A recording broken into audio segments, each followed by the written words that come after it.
We have a fascinating set of documents today. We really do. We're pulling together three massive vectors. First, the very intense, culturally driven world of the Brazilian chocolate market. Right. Then the global sort of top-down strategy of a giant like PepsiCo. And finally, the huge 2026 food and beverage trends that are basically redefining what indulgence even means. It's a perfect deep dive. It shows exactly how these, intensely local rivalries are being fought. Fought using tools from a global corporate playbook. So our mission is to pull out not just the sales figures, but these surprising psychological nuggets that are driving consumer choices. In a market that's really poised for some serious growth. A lot of growth. So let's set the stage of the economics. Before we get into trends and taste, how big is the prize here? The Brazilian chocolate market is, well, it's a powerhouse in the making. It was valued at $3.0 billion US in 2025. $3 billion. And looking ahead, by 2034, it's projected to hit $4.1 billion. So that's a pretty consistent, steady climb. Exactly. We're talking a compound annual growth rate, a TAGR, about 3.84% from 2026 to 2034. And that consistency is key. Right, that's the key signal. It tells you this isn't just some temporary economic bump. The growth is rooted in real fundamental changes. Changes in consumer behavior and, I assume, retail infrastructure. Precisely. Okay, so let's unpack those fundamentals. Our sources point to two main engines fueling all that growth. And they're intertwined. Urbanization and emotion. Urbanization first. How does that play out? It's the relentless pace of it in Brazil. As people moving to cities, they get exposed to, new kinds of stores, international food ideas. And a need for convenience. A huge preference for convenience. Snacking. Chocolate is just perfectly positioned for that. It goes from being a niche treat to an everyday buy. Something you can grab anywhere. Right, in a new supermarket or one of those high-density convenience stores. And the second driver you mentioned, emotion, is entirely psychological. Entirely. Brands are really leaning into the sensory appeal of chocolate. This is a very deliberate marketing push. Linking chocolate to comfort, to mood enhancement. To stress relief. It's not just a sugary treat anymore. It's being framed as a wellness tool. That's a critical shift. It is. This psychological alignment, the idea that it boosts serotonin, offers a quick moment of comfort that fosters high purchase frequency and deep, deep brand loyalty. Especially during holidays or, like you said, times of stress. And if you look at where the market is concentrated, it just confirms the urbanization angle. It's Southeast region, right? Dominates. A massive 44.3% market share. Because that's where the retail infrastructure is and where those urban consumer tastes are changing the fastest. Exactly. So this shift is forcing brands to basically redefine their entire product line. We're seeing three big shifts that make up what our sources are calling the new chocolate standard. First and foremost is premiumization. People are willing to pay more. Significantly more. Yeah. But for quality, they want superior taste, they want to know where it came from, traceability, and they appreciate craftsmanship. So brands are highlighting things like high cacao content, minimalist recipes. Clean labels, all to justify that premium price. Which leads right into the second shift, plant-based innovation. And this is no longer just a niche for, a strictly vegan population. It's gone mainstream. It has. It's seen as a sophisticated, high-quality alternative. And it often aligns perfectly with buyers who are also looking for low-sugar or sugar-free options.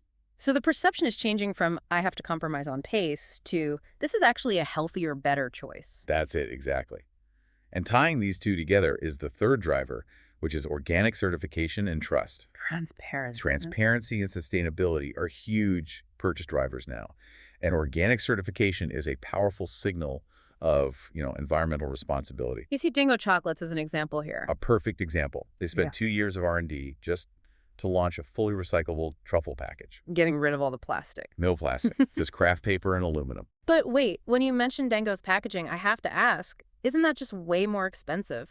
And logistically, it's got to be more complicated than plastic. It is. So can that kind of premium, sustainable model really scale up, in price-sensitive market like the Southeast, or is it just always going to be a high-end niche thing?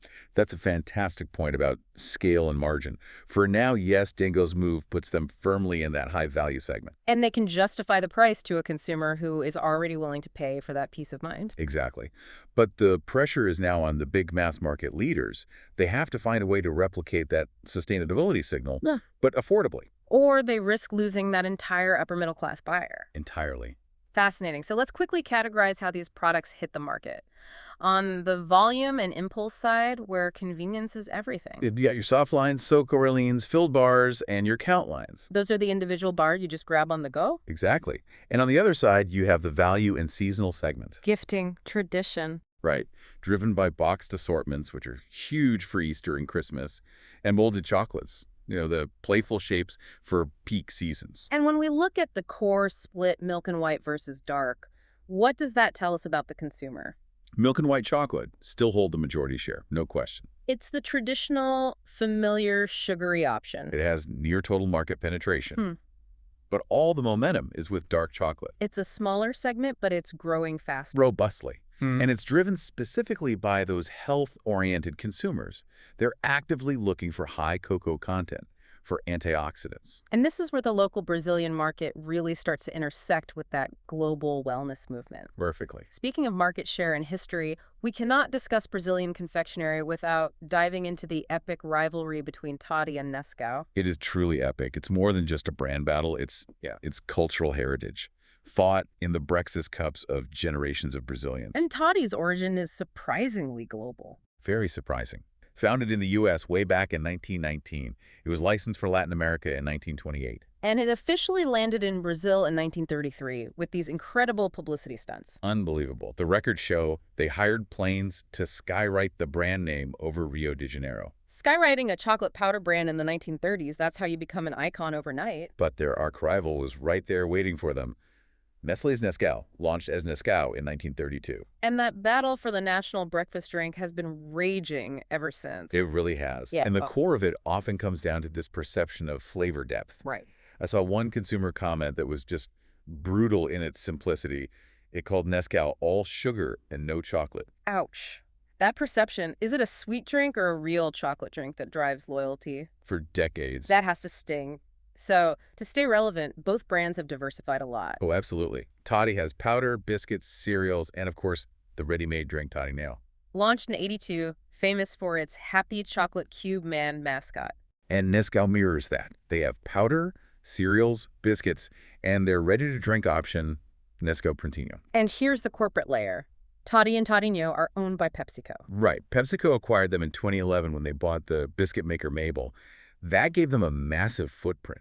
A 98% household penetration in Brazil's snack category. Huge. So the rivalry is fought on the ground by locals, but the strategy is coming from global giants. How is that playing out in terms of recent innovation? It's all about targeted segmentation and timing.